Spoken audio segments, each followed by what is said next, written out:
Hello students, welcome to Kautilya IAS. आपण आपल्या या सिरीजमध्ये हिस्ट्रीच्या सिरीजमध्ये आपण आजपर्यंत प्रागैतिहासिक इतिहास, त्याच्यानंतर वैदिक काळ, उत्तर वैदिक काळ, त्याआधी हडप्पा संस्कृती, बरोबर. त्यानंतर आता आपण जैनिझम आणि बुद्धिझम ह्या टॉपिककडे वळत आहोत. जैनिझम आपण कव्हर केलेला आहे. आज आपण बौद्धिझमकडे वळणार आहोत. आपण आज बुद्ध धर्माची सुरुवात किंवा ओरिजिन किंवा त्याचा प्रसार कसा झालेला आहे, बरोबर, ह्याच्याबद्दल थोडीशी माहिती घेणार आहोत. सर्वात पहिले जर तुम्हाला आठवत असेल, आपण उत्तर वैदिक काळात शिकलेलो की उत्तर वैदिक काळात जी वर्ण सिस्टीम जी होती ती उदयाला आलेली, किंवा खूप मतभेद, जी असमानता समाजात वाढलेली, त्याचं प्रमाण खूप जास्त होतं.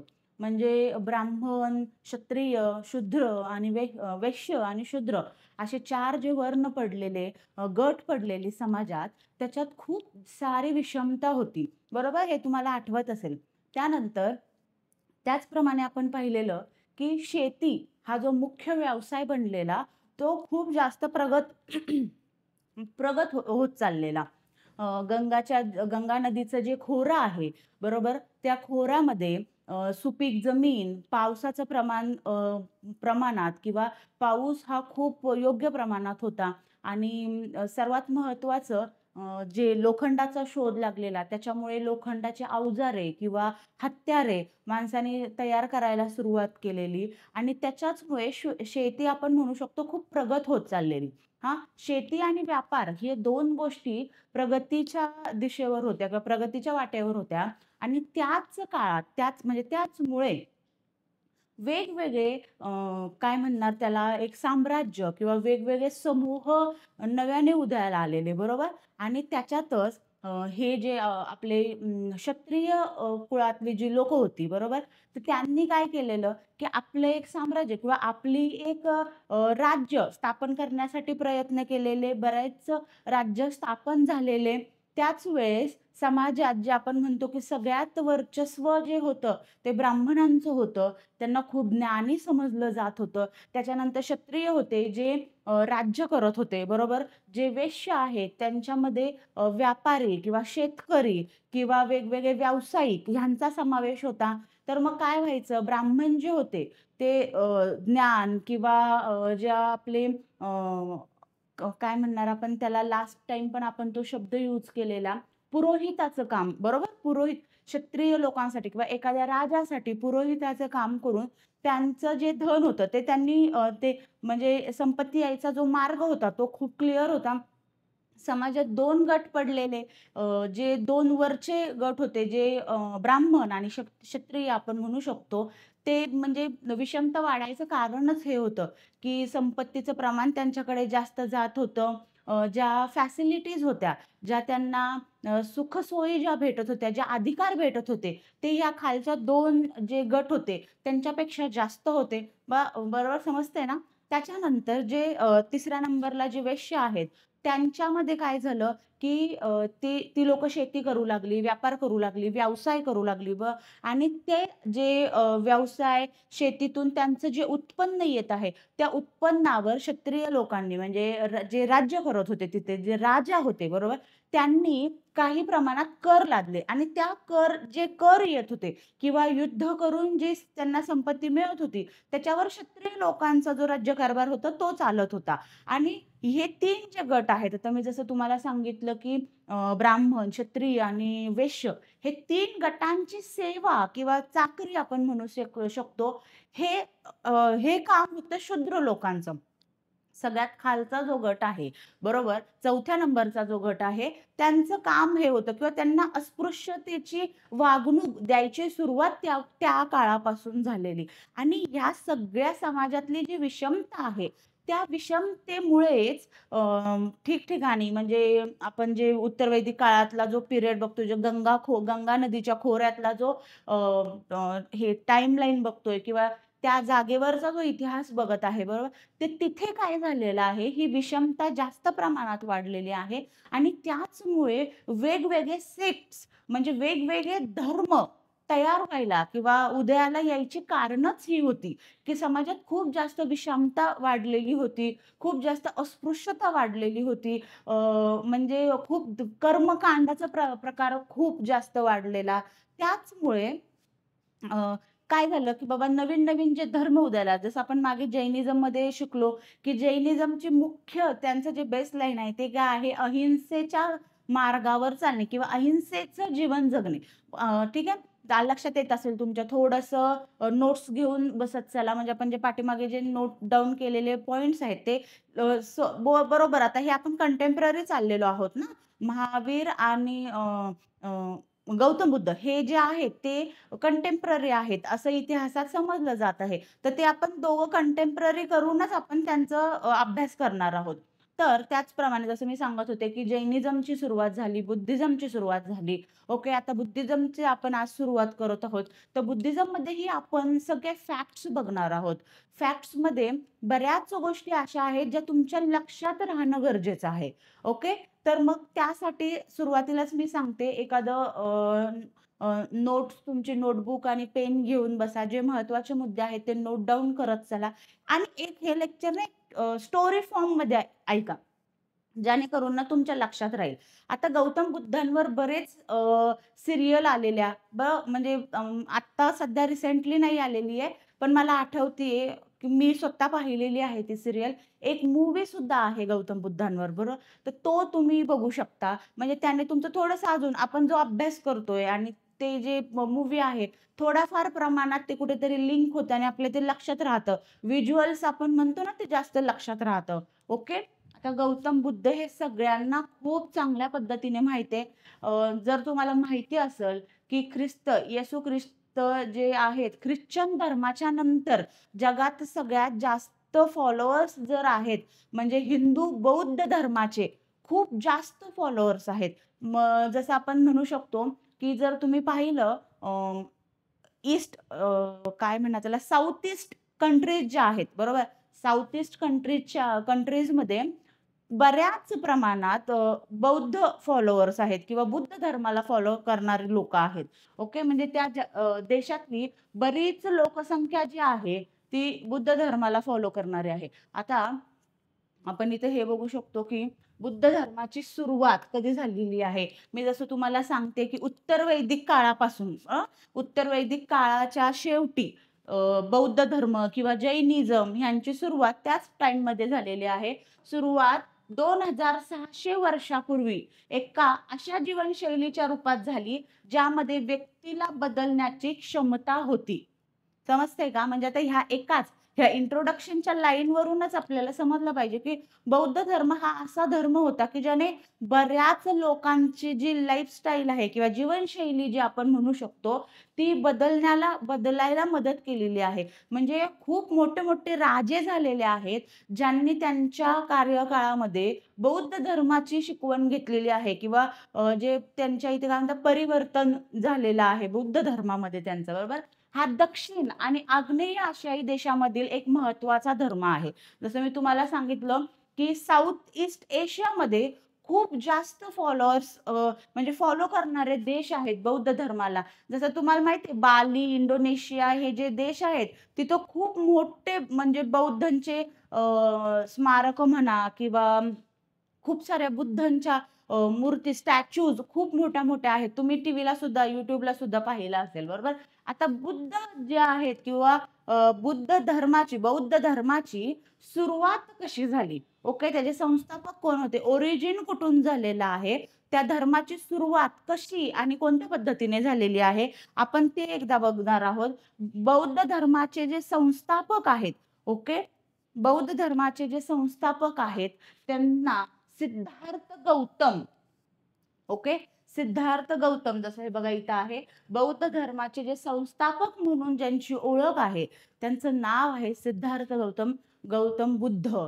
हे तर आपल्याला सगळ्यांना खूप चांगल्या पद्धतीने माहिती आहे, बरोबर? तर जे हे गौतम बुद्ध आहेत, त्यांची बरेच नावं आहेत. शाक्यमुनी म्हणून सुद्धा त्यांना ओळखलं जातं.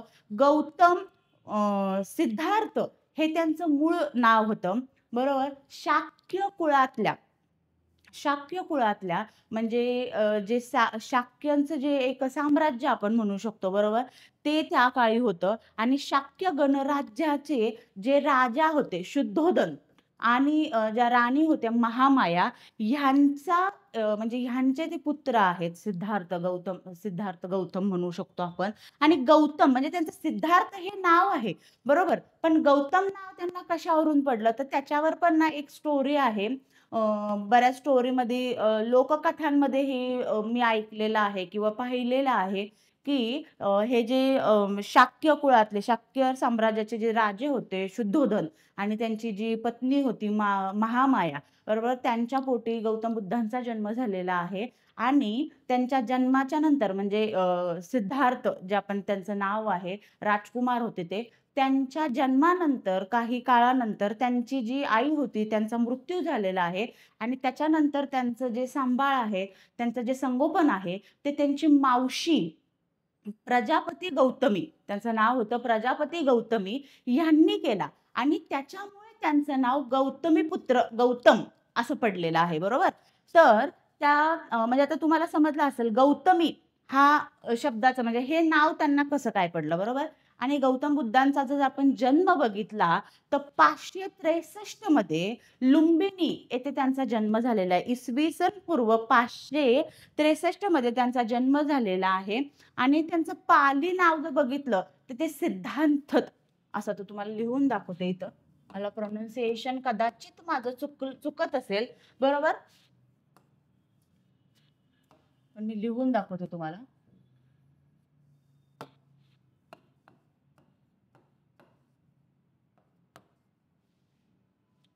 कसं आहे प्रोनाउन्सिएशन? ओके, ठीक आहे. तर हे त्यांचं पाली भाषेतलं नाव आहे, म्हणजे सिद्धार्थचं पाली भाषेत हे करत आहेत.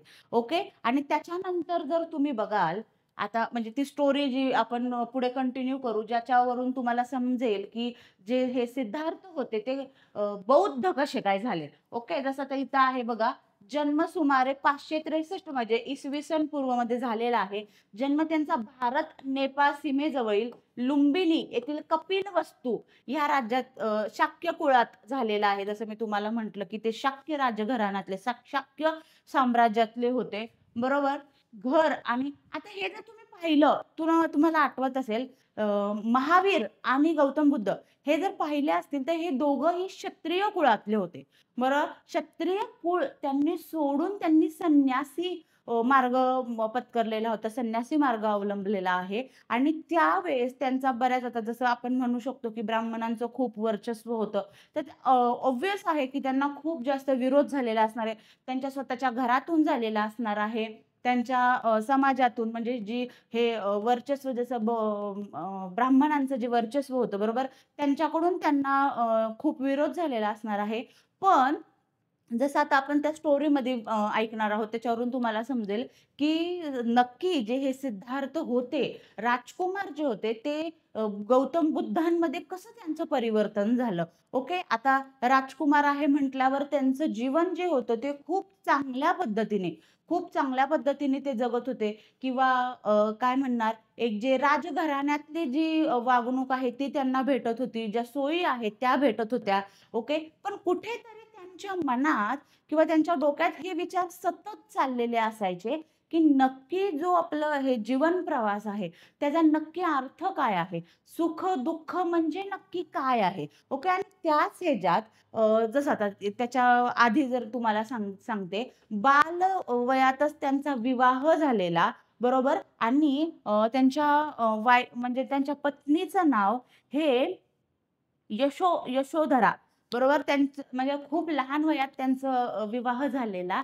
शिक्षण त्यांनी पूर्ण केलेलं आणि विवाह त्यांचा यशोधरा ह्या त्याही एका क्षत्रिय कुळातल्या होत्या आणि राजकन्या होत्या. त्यांच्याशी ह्यांचा विवाह झाला. यशोधरा ज्या राणी होत्या, राणी म्हणण्यापेक्षा त्या ज्या राजकन्या होत्या, त्यांचा विवाह सिद्धार्थ यांच्याशी झाला आणि त्यानंतर त्यांना जो पुत्र झालेला आहे त्याचं नाव राहुल असं आहे. आता हे ना आपण स्टोरीमध्ये आहे किंवा बऱ्याच पुस्तकांमध्ये ही स्टोरी दिलेली आहे. ओके. आणि त्यानंतर जसं मी आता तुम्हाला सांगते, की त्यांना नेहमी हे प्रश्न पडायचे, की नक्की जीवनात जे सुख-दुःख आहेत किंवा जीवनाचा जो अर्थ आहे, तो नक्की काय आहे? आणि तो मला शोधला पाहिजे. बरोबर. आणि त्याच हेतूने किंवा त्याच एका कारणामुळे त्यांनी अचानक एके दिवशी त्यांचा गृहत्याग केलेला आहे. म्हणजे घर सोडून ते भ्रमण करायला जंगलात निघून गेलेले आहेत.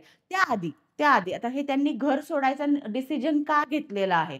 तर त्या स्टोरीच्या आधारे असं आहे, की एक दिवशी ते त्यांच्या नगरात भ्रमण करत असताना त्यांना 4 सीन असे दिसले, की त्यांनी त्या 4 सीननी त्यांचं पूर्ण मतपरिवर्तन जे आहे ते झालेलं आहे आणि त्याच वेळेस त्यांना म्हणजे त्या 4 सीनवरून त्यांना असं म्हणजे त्यांनी तो काय म्हणणार त्यांना, तो एक ती प्रेरणा घेतलेली आहे. बरोबर, की आपल्याला काही म्हणजे तो जीवनाचा जो प्रवास आहे किंवा जे दुःख आहे, त्याचं आपल्याला कारण शोधलं पाहिजे किंवा आपण शोधू शकतो. हे त्याची प्रेरणा त्यांना त्या 4 सीनमध्ये भेटलेले आहे. तर ते 4 सीन कसे आहेत ते मी तुम्हाला सांगते. सर्वात पहिले त्यांना एक वृद्ध व्यक्ती भेटते. ठीक आहे. म्हणजे एक म्हातारी व्यक्ती. ठीक आहे. अशी आपण म्हणू शकतो वृद्ध हा शब्द तर तुम्हाला माहिती आहे. वृद्ध व्यक्ती मिळते. तर त्यावेळेस त्यांच्या मनात असा विचार होतो, की जर ज्या ह्या आपल्या जीवनाच्या ज्या स्टेप्स आहेत, जसं बाल्य अवस्था आहे, किशोर अवस्था आहे, प्रौढ अवस्था आहे आणि जे वृद्ध अवस्था आहे, बरोबर? हा क्रम चुकणार नाहीये. हा क्रम कुणालाच चुकणार नाहीये. ह्या प्रत्येक स्टेपमधून प्रत्येकाला, प्रत्येक व्यक्तीला जावं लागणार आहे. ओके. दुसरा त्यांनी एक सीन असा पाहिला, की जिथे एक रोगी, एक आजारी व्यक्ती खूप जास्त वेदनेमध्ये होता. तर त्यावेळेस सुद्धा त्यांना असा बोध झाला तिथे, की हे जे रोग आहेत, शरीर हे नश्वर आहे आपण म्हणतो. तर हे रोग जे आहेत, ते प्रत्येक म्हणजे व्यक्तीला होऊ शकतात. त्या वेदना ज्या आहेत, त्या आजाराच्या ज्या वेदना आहेत, त्या प्रत्येक व्यक्तीला होऊ शकतात. तिसरा सीन त्यांनी असं बघितला, की एक प्रेतयात्रा चाललेली आहे. प्रेतयात्रा चाललेली आहे. तर तिथे त्यांना असं समजलं, की बाबा जन्म आणि मृत्यू हा तर अटळ आहे. जी व्यक्ती जन्माला आलेली आहे, तिचा मृत्यू हा निश्चित आहे. त्या प्रेतयात्रेवरून त्यांना हे समजलेलं आहे. आणि चौथा सीन त्यांनी हा बघितला, की एक तपस्वी ध्यान करत होता. तर त्या सीनवरून त्यांना असं हे झालं, की जर तपस्वी जो ध्यान करणारी जी व्यक्ती आहे, जे ऋषी आहेत, ठीक आहे.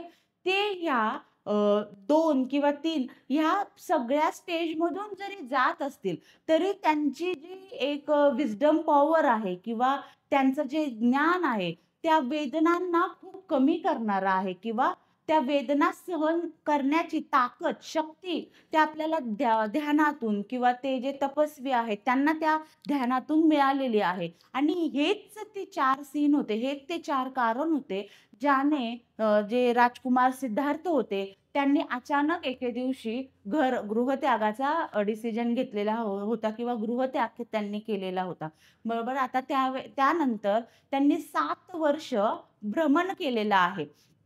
आणि 7 वर्षानंतर बोधगयाच्या इथे पिंपळाच्या झाडाखाली ते ध्यानाला बसलेले आणि तिथेच त्यांना ज्ञानप्राप्ती झालेली आहे आणि त्याच्यावरून त्यांचं नाव बौद्ध बौद्ध असं पडलेलं आहे. आपण आता पुढे बघणार आहोत. बघा, सलग 49 दिवसाच्या ध्यानानंतर गौतम जे बुद्ध आहेत त्यांना बिहारमधील बोधगया या गावी एका पिंपळाच्या झाडाखाली ज्ञानप्राप्ती झाली आणि त्याच्यामुळे त्यांना बौद्ध, बरोबर, असं म्हणतात. जसं इथं हा एक पॉइंट आहे. जसं मी तुम्हाला त्या स्टोरी फॉर्ममध्ये सांगितलेलं आहे. घर आणि श्रीमंतीचे जीवन त्यागने वयाच्या 29व्या वर्षी त्यांनी म्हणजे गृहत्याग केलेला आहे आणि तपस्वी जीवनशैली किंवा अत्यंत आत्मशिस्तीचा स्वीकार त्यांनी केलेला आहे. त्यांची जीवनशैली त्यांनी बदलून टाकलेली आहे. तुम्ही विचार करू शकता, एक राजघराण्यातून आलेली व्यक्ती एक तपस्वीमध्ये जर परिवर्तन होत आहे त्यांचं, ते परिवर्तन करत आहेत. म्हणजे त्या जी व्यक्ती आहेत, त्यांचे विचार किंवा काय म्हणतात त्यांना, त्यांची जी आत्मशिस्त आहे, ती कुठल्या प्रकारची असू शकते किंवा त्यांनी किती जास्त आपण म्हणू शकतो की सॅक्रिफाईस करायची तयारी दाखवलेली आहे त्यांच्या म्हणजे स्वतःसाठी किंवा समाजासाठी. बरोबर? हा आपण तुम्ही विचार करू शकता. नाहीतर 29व्या वर्षी आपण काय करत होतो, हे थोडंसं जर आपण बघितलं तर त्यांचे जे डिसिजन्स जसं आता महावीर आहेत, जैन धर्मातले किंवा हे गौतम बुद्ध आहेत. अजून खूप महान व्यक्ती आपल्या इतिहासात घडून गेलेल्या आहेत, की ज्यांनी त्यागाचं जीवन म्हणजे आत्मसात करून आपल्या समाजासाठी किंवा आपल्या देशासाठी खूप काही चेंजेस किंवा खूप महत्त्वपूर्ण गोष्टी केलेल्या आहेत. ओके. आता बौद्ध धर्माची उत्पत्ती कशी झालेली आहे, हे आता जे मी स्टोरी सांगितली ना, यातल्या काही गोष्टी, की जसं आता बघा हे प्रश्न असे काही डायरेक्टली येणार नाहीयेत तुम्हाला, की आता गौतम बुद्धांच्या वडिलांचं नाव काय होतं? असा प्रश्न येणार नाहीये, बरोबर? तुम्हाला ऑप्शन येतील. बुद्धिझममध्ये ऑप्शन दिले जातील, की बाबा फर्स्ट ऑप्शन असा असेल, की ते शाक्य कुळातले होते. त्यांच्या आईचं नाव महामाया होतं किंवा वडिलांचं नाव शुद्धोधन होतं. अशा टाइपमध्ये ऑप्शन येणार. ऑप्शनमध्ये तुम्हाला कन्फ्यूज करणार. प्रश्नामध्ये आयोग कन्फ्यूज कधीच करत नाही. म्हणजे प्रश्न हा बऱ्याच वेळा एकदम क्लिअर असतो, जो समजतो. आपण कन्फ्यूज कुठं होत जातो जास्त, ज्यावेळेस खूप मोठे ऑप्शन दिलेले असतात आयोगाने, त्यावेळेस किंवा वन लाइनरमध्ये सुद्धा खूप कन्फ्युजिंग करून जर आयोगाने एखादा प्रश्न जर सेट केला, तर त्यावेळेस आपण 100% कन्फ्यूज होतो. त्यामुळे काय आहे, आपले हे जे फॅक्ट्स जे आहेत ना, ते खूप जास्त क्लिअर असले पाहिजेत. ओके. त्याच्यामुळेच मी तुम्हाला सांगते, थोडं नोट डाउन करत चला. एन-सी-आर-टी वाचायला जर सुरुवात केली नसेल, तर सुरुवात करा. एन-सी-आर-टीची लँग्वेज खूप बेसिक आहे. खूप सोपी आहे, जी इझिली तुम्हाला समजेल. एखादं स्टँडर्ड बुक उचलण्यापेक्षा किंवा एखादं जसं स्पेक्ट्रम सारखं बुक उचलण्यापेक्षा सर्वात आधी स्पेक्ट्रम वाचायला सुरुवात करण्यापेक्षा किंवा जसं मराठीत आपण हे म्हणतो, की समाधान महाजन सरांचं पुस्तक आहे. ते उचलण्यापेक्षा स्टेप बाय स्टेप चला. आता समाधान महाजन, स्पेक्ट्रम ही पुस्तकं तर आपल्याला वाचायचीच आहेत. त्याला काही पर्याय नाही. बरोबर? पण एन-सी-आर-टी किंवा जे स्टेट बुक्स आहेत आपले, ते थोडे पहिले वाचायला सुरुवात करा. ज्याने तुमचा थोडासा बेस क्लिअर होईल, फाउंडेशन तुमचं स्ट्राँग होईल आणि त्याच्यानंतर स्टेप बाय स्टेप तुम्ही चेंजेस करत चला. ठीक आहे. त्याच्यानंतर आता बौद्ध धर्माची उत्पत्ती आपण बघत आहोत. बुद्धांनी त्यांचे पहिले प्रवचन उत्तर प्रदेशातील बनारस शहराजवळील सारनाथ या गावात दिले. आता जसं आपण सांगितलं, की 49 दिवसात त्यांनी ध्यान केलं आणि त्याच्यात त्यांना ज्ञानप्राप्ती झालेली आहे. आता त्याच्यानंतर जे ज्ञान त्यांनी प्राप्ती केलेली आहे, त्याच्यानंतर त्यांनी त्यांचा जीवन प्रवास जो होता, तो पूर्णपणे बदललेला होता. ते एक भिक्षुकी म्हणून त्यांचं जीवन जगत होते आणि त्यानंतर त्यांनी बऱ्याच ठिकाणी म्हणजे पूर्ण प्रदेशात, खूप लांब-लांबच्या प्रदेशात त्यांनी भ्रमण करून त्यांचे जे ज्ञान म्हणजे प्रसार आहे, त्यांचं जे नॉलेज आहे, त्याचा प्रसार जो म्हणू शकतो आपण, तो केलेला आहे. बऱ्याच वेळेस त्यांनी ब्राह्मणांना सुद्धा अ, म्हणजे त्यांच्या ज्ञानाचं हे केलेलं आहे. त्यांची ज्ञानाची जी सिद्धी आहे, ती दाखवून दिलेली आहे. खूप लोकं असे आहेत, जसं क्षत्रिय आहेत, वैश्य आहेत, शूद्र आहेत. त्यांना खूप मोठ्या प्रमाणात त्यांनी ह्या ज्ञानाचा त्यांचा प्रसार केलेला आहे आणि त्यांचं जीवन जे अ, जीवनशैली जी आहे, ती चेंज करायला, ती बदलायला गौतम बुद्धांनी खूप मोठं योगदान तिथे दिलेलं आहे. त्यांचं योगदान आहे. बरोबर तसंच इथं आहे, की बुद्धांनी बऱ्याच ठिकाणी ठीक आहे, फिरून म्हणजे भ्रमण करून बऱ्याच वेगवेगळ्या प्रदेशातल्या लोकांना त्यांच्या ज्ञानाचे, बुद्ध धर्माचे, जीवनशैली कशी असावी, जीवनाचा प्रवास आपण करत आहोत, तर तो कसा केला पाहिजे, व्यक्तिमत्व कसं असलं पाहिजे, आपले आचार-विचार कसे असले पाहिजेत, ह्या गोष्टींची वेगवेगळ्या गोष्टींची शिकवण दिलेली आहे. आता खाली आपण त्याचा नेक्स्ट पार्ट बघणारच आहोत. पण तुम्ही इथे हे लक्षात ठेवा. आता इथे फॅक्ट्स काय लक्षात ठेवण्यासारखं आहे, की पहिले प्रवचन उत्तर प्रदेशातली बनारस शहराजवळ सारनाथ. सारनाथ हे महत्वाचं नाव आहे. या घटनेला धम्मचक्र प्रवर्तन हे लक्षात ठेवायचंय. ते जे प्रवचन दिलं त्यांनी पहिले सारनाथमध्ये, त्या घटनेला धम्मचक्र प्रवर्तन असं म्हणतात. जे कायद्याचे चक्र म्हणजे त्याचा अर्थ आहे, की कायद्याचे चक्र फिरवणे. ओके. असे म्हणतात. ठीक आहे. तर 483 मध्ये वयाच्या 80व्या वर्षी उत्तर प्रदेशामधील कुशीनगर नावाच्या ठिकाणी गौतम बुद्धांचे निधन झालेले आहे आणि ह्या घटनेला महापरिनिर्वाण असं म्हणतात. बरोबर? आता ह्याच्यात कन्फ्यूज होऊ नका हा. पहिले प्रवचन जे घेतलं त्यांनी त्याला म्हणतात धम्मचक्र प्रवर्तन, बरोबर. आणि ज्यावेळेस त्यांचं निधन झालं गौतम बुद्धांचं, त्या त्या घटनेला म्हणतात महापरिनिर्वाण. ओके. आता आपण गौतम बुद्धांनी त्यांच्या जीवन काळात कुठल्या कुठल्या खूप महत्वाच्या गोष्टी त्यांनी केलेल्या आहेत. म्हणजे समाजासाठी, देशासाठी ते एक समाज सुधारक म्हणून होते, एक आध्यात्मिक गुरु म्हणून होते. आणि त्यांच्या त्या कार्यकाळात त्यांनी किती महत्वाच्या गोष्टी केलेल्या आहेत, ह्याची आपण थोडीशी माहिती घेणार आहोत. ठीक आहे. तर बौद्ध धर्माची, जसं प्रत्येक धर्माची काही तत्व असतात, काहीतरी शिकवणी असते, बरोबर.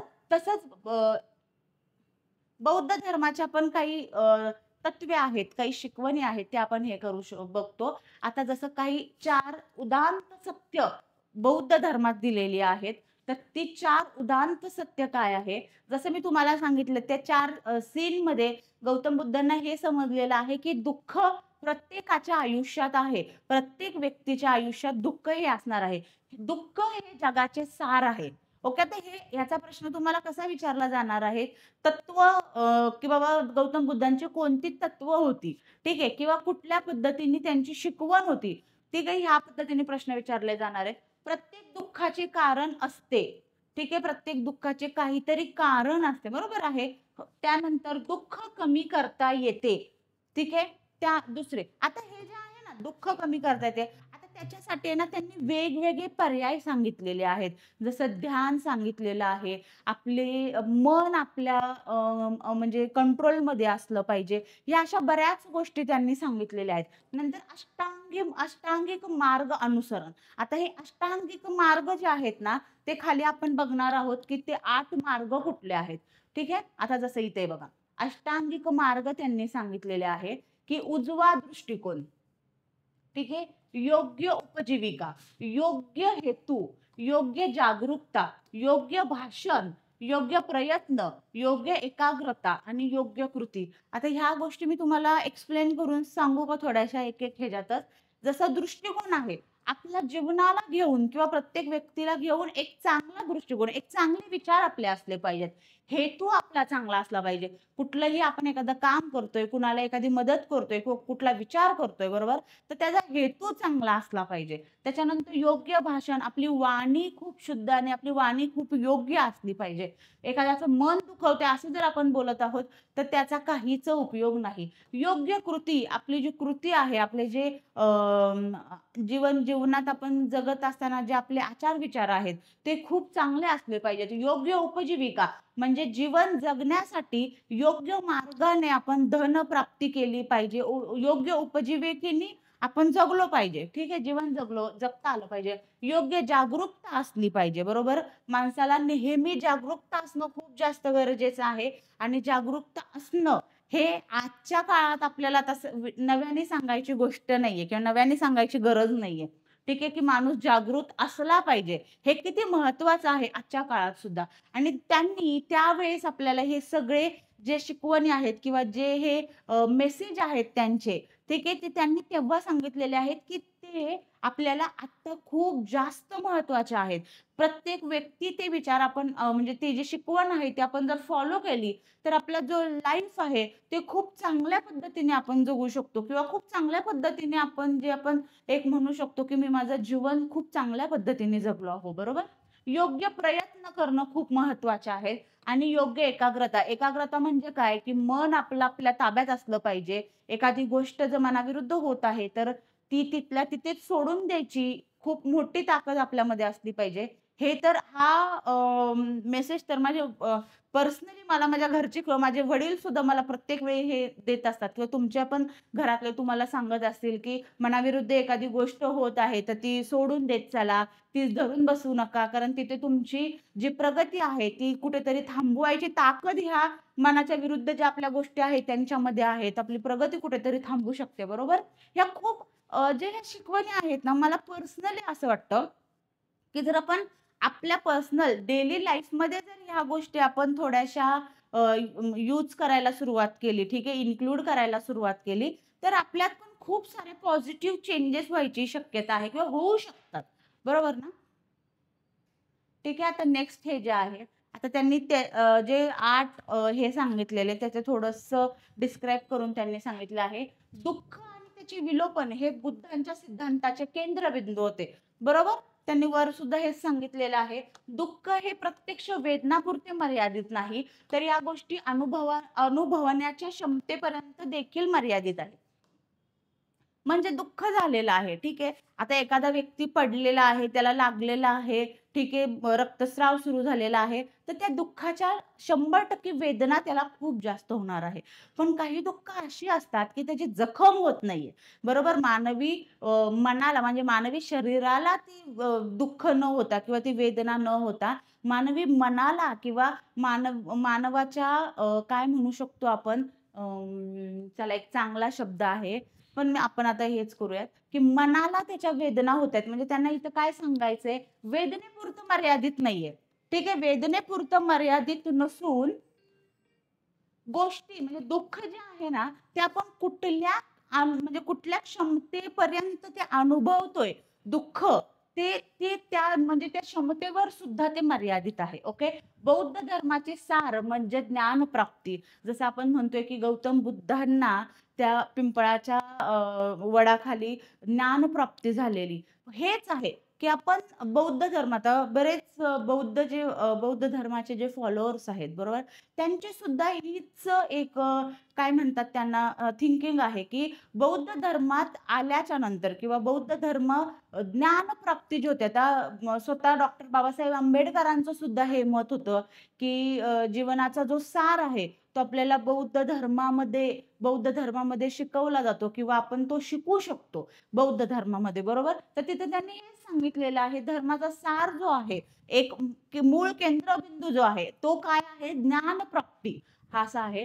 ते अशा जीवनशैलीकडे निर्देश करते, जी आत्मभोग आणि आत्मत्याग टाळते. कळतंय का? आत्मभोग आणि आत्मत्याग टाळते.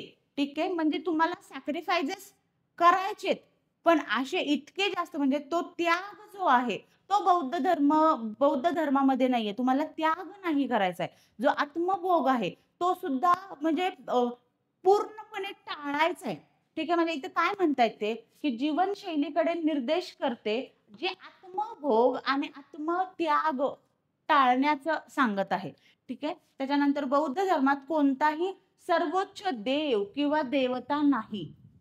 समजते का? म्हणजे बऱ्याच आता त्या काळात उत्तरवैदिक काळात ना देव-देविकांवरून सुद्धा खूप जास्त विषमता तयार झालेली. तर बौद्ध धर्मात हे असं आहे, की देव किंवा कुठले खूप सर्वात मोठा हा देव आहे, मग त्याच्यानंतर हा देव आहे, अशी मान्यता बौद्ध धर्मात नाहीये. बुद्धांच्या शिकवणीचे अंतिम ध्येय म्हणजे निर्वाणाची प्राप्ती. निर्वाणाची प्राप्ती. इथं निर्वाण झालेलं आहे. निर्वाणाची प्राप्ती जी एक स्थान नव्हती, तर एक अनुभव होती आणि जीवनात ती प्राप्त करता येऊ शकत होती. बरोबर?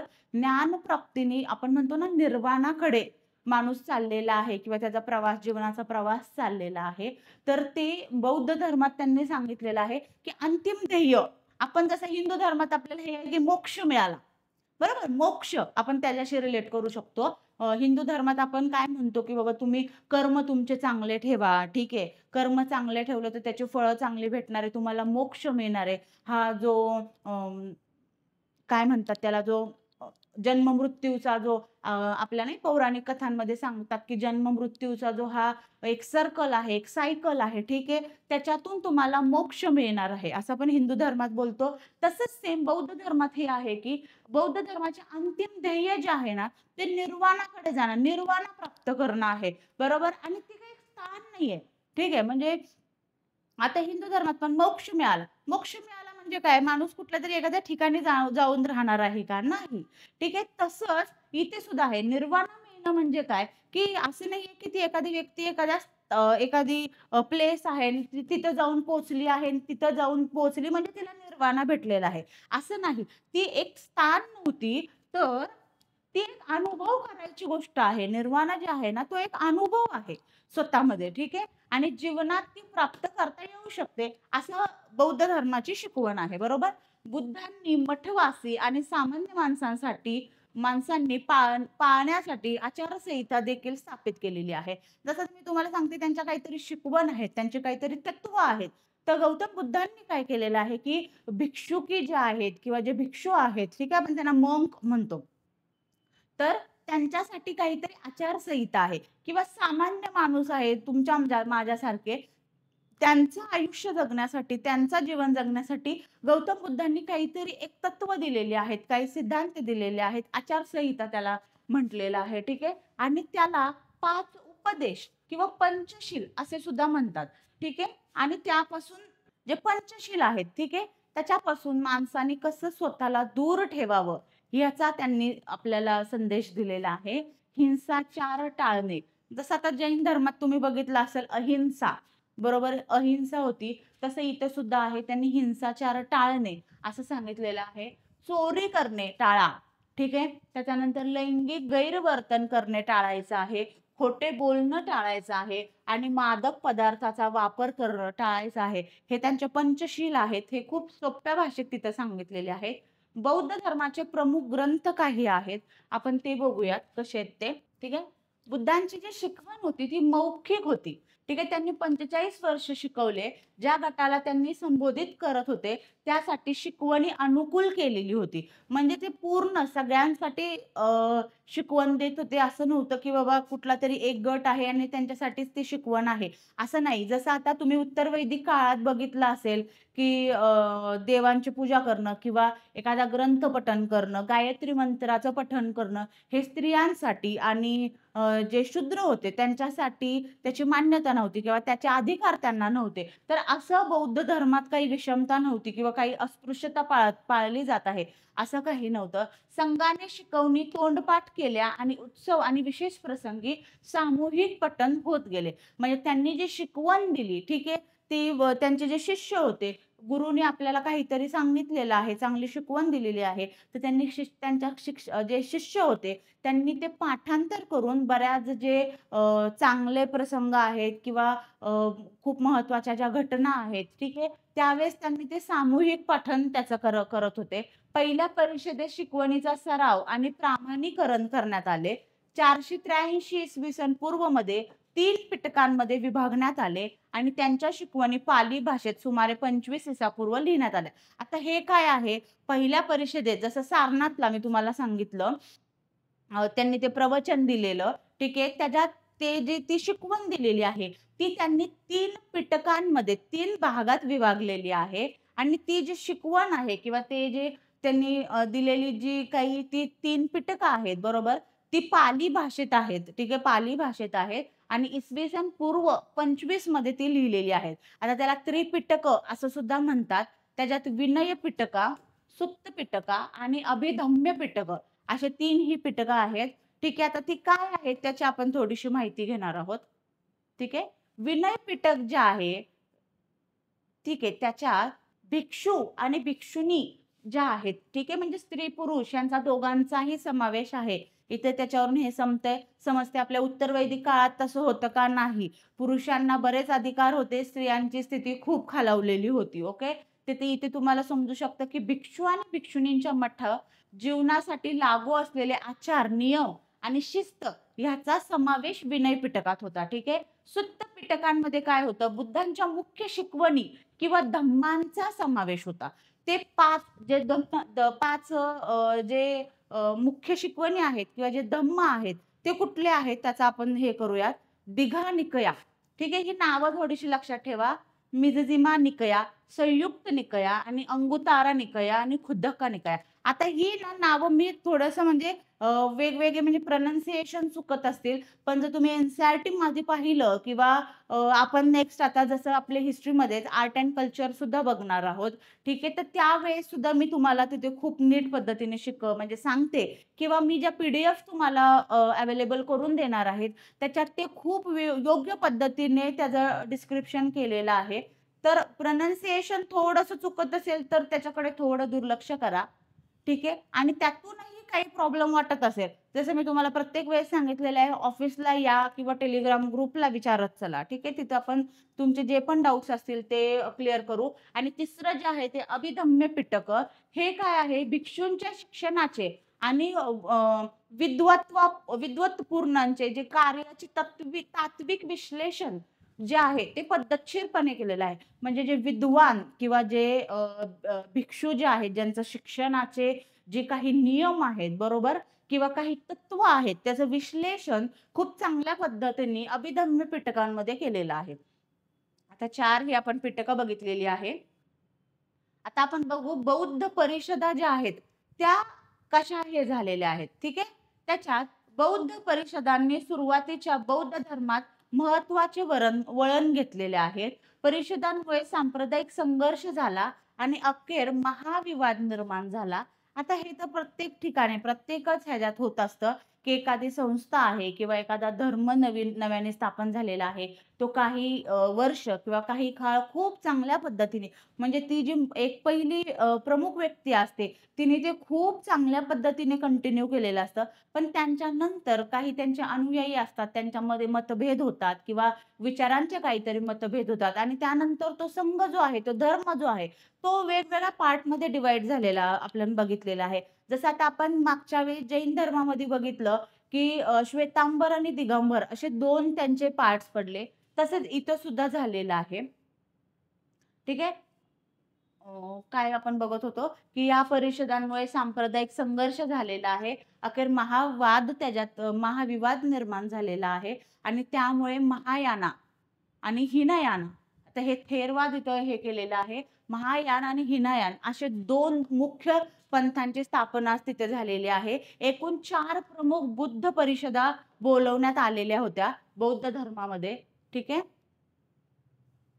आणि आता जी पहिली, आता ह्या परिषदा ज्या आहेत ना, त्याचे अध्यक्ष आणि स्थळ फक्त एवढंच तुम्हाला लक्षात ठेवायचंय, ठीक आहे.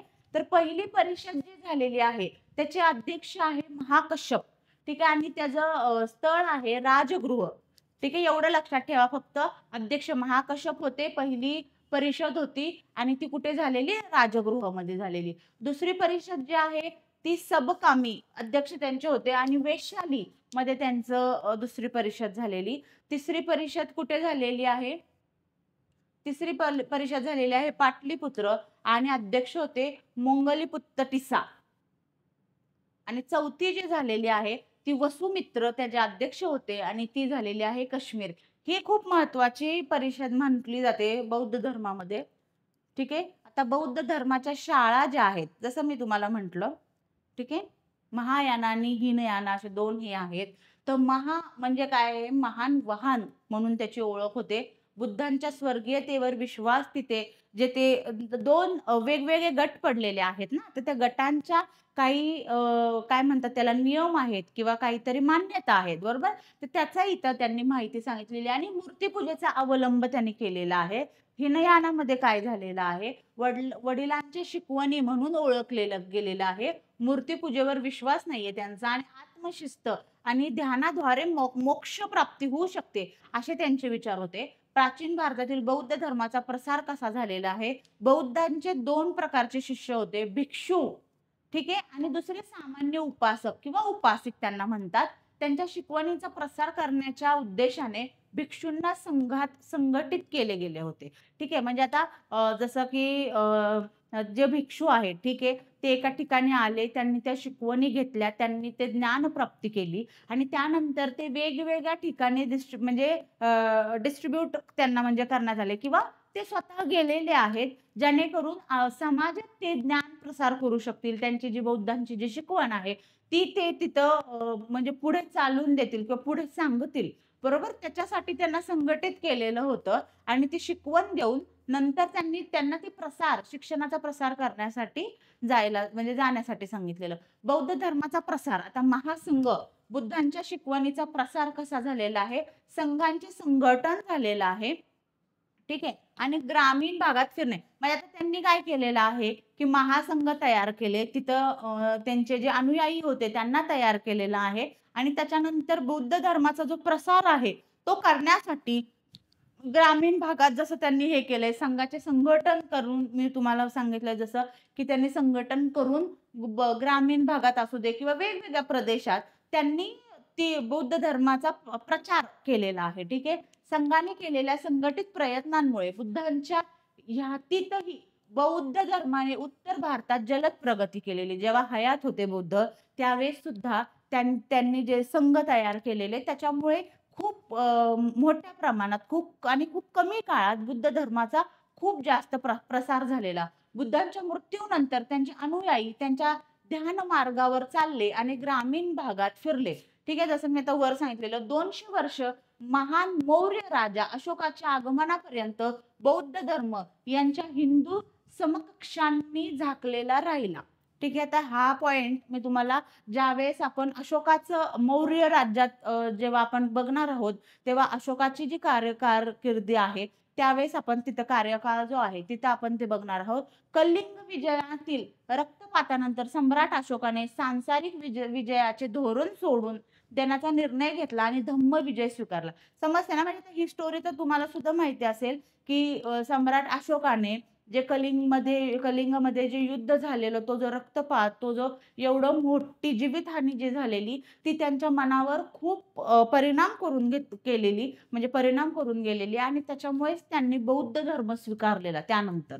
ठीक आहे. तिसऱ्या बौद्ध परिषदेदरम्यान अशोकाने गांधार, काश्मीर, ग्रीस, श्रीलंका, बर्मा जसं आजचं म्यानमार, इजिप्त, थायलंड अशा विविध भागात विविध बौद्ध मोहिमा पाठवल्या. आणि त्यानेच काय झालेलं आहे जसं आपण म्हणतोय की साऊथ ईस्ट कंट्रीज ज्या आहेत, साऊथ ईस्ट एशियातल्या ज्या कंट्रीज आहेत तिथं बुद्ध धर्माचा जो प्रसार आहे तो खूप मोठ्या प्रमाणात झालेला आहे. तिथले जे फॉलोअर्स आहेत ते खूप मोठ्या प्रमाणात आहेत तिथे. अशोकाने आपल्या मिशनरी प्रयत्नाद्वारे पश्चिम आशिया आणि सिलोनमध्ये बौद्ध धर्माचा प्रसार केलेला आहे. अशा प्रकारे एका स्थानिक धार्मिक पंथाचे जागतिक धर्मात रूपांतर झाले. जसं मी मगाशी तुम्हाला म्हटले की जसं जो ख्रिश्चन धर्म आहे, ख्रिश्चन धर्मानंतर खूप सारे फॉलोअर्स जे कुठल्या धर्माचे असतील तर ते बौद्ध धर्माचे आहेत आणि बौद्ध धर्माचा जो प्रचार आहे किंवा जे प्रगती जी आहे ते आता तुम्ही इथं वाचली असेल किंवा तुम्हाला समजली असेल की जे सम्राट अशोक होते त्यांनी बरेच प्रयत्न केलेले आहेत. खूप साऱ्या ठिकाणी त्यांनी जे मिशनरीज होत्या किंवा जे संघ होते ते तिथे पाठवून त्यांनी बौद्ध धर्माचा प्रचार केलेला आहे. भारतीय संस्कृतीत बौद्ध योगदान योगदान आपण हा मुद्दा तर बिलकुल डिनाय करू शकत नाही की भारतामध्ये मुख्यतः भारतामध्ये बौद्ध धर्माचं किती मोठं योगदान आहे. बरोबर. अहिंसेची संकल्पना आली. सर्वात महत्वाचं अहिंसेची संकल्पना आली. कला स्थापन म्हणजे कला आहे, स्तूप आहेत.